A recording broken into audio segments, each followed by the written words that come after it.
We try to put on lots of different tasters for people yourselves to get an idea of all the different areas that you could be moving into in the fashion industry, because it's so much more than just fashion design. You get open days because you can talk to not just the tutors and the lecturers, but you can also meet current students, and you can try a few different things as well, because it might be, you might be thinking, I would like to be a fashion designer, but then to suddenly discover that you love fashion styling. So we're currently changing our fashion display at the moment.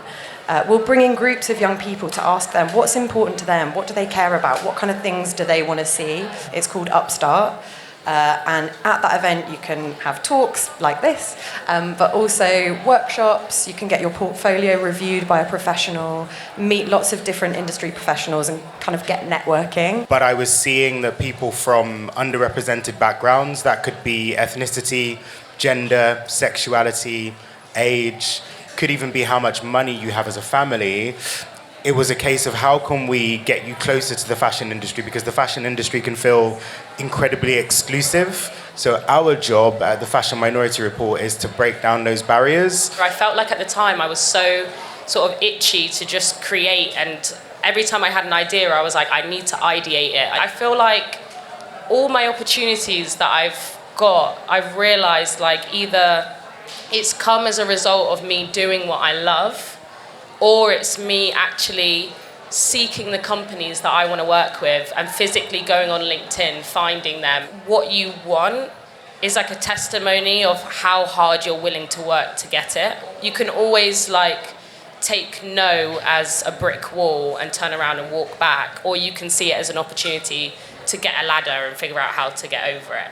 One of the things that stood out the most was that you were not afraid to put your work out there on social media platforms and showcase the process, even when you were just figuring it out and you weren't necessarily sure where the journey was going to take you. They want to see you succeed. They want to grow with you. There's a designer called Maximilian Rayner, and when he was 10, he wrote to Vivienne Westwood, and Vivienne Westwood personally wrote back to him at his school and invited him to come to London and to do a 5-day internship at Vivienne Westwood. Don't be afraid to put yourself out there. Exactly as Daniel and Kemi have said, I think a lot of it is putting yourself out there, and that can feel really scary.